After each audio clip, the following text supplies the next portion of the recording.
külügün de migin barta. O hasır mı kayanlı o? En kılağını oluğa diyeyim ben. Kireleri kayanlı ben oğlum hep de. Şer. Mamalar itadır. Hadi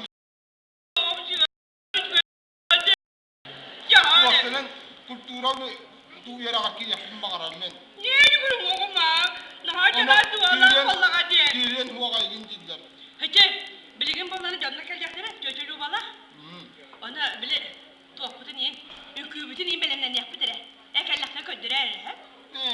Mükelleftirina nar canlı kumin kanunu manı kadርን takamattı canlı kallakta. Ya çok dolu. De tok budur. Mahın öyle bu canına barbıtlar geldi.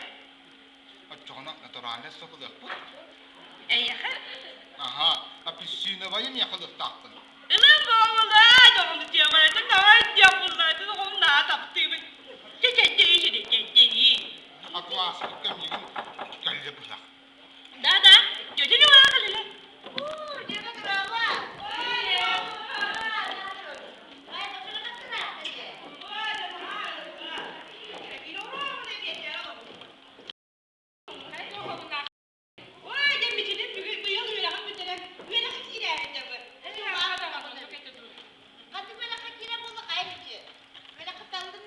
Hatta kultura gene tirari falan.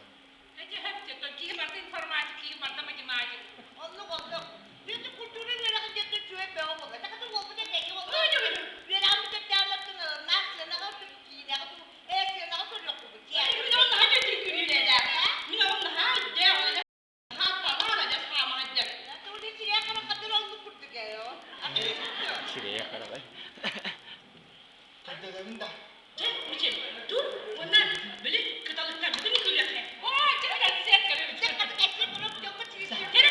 Tamam.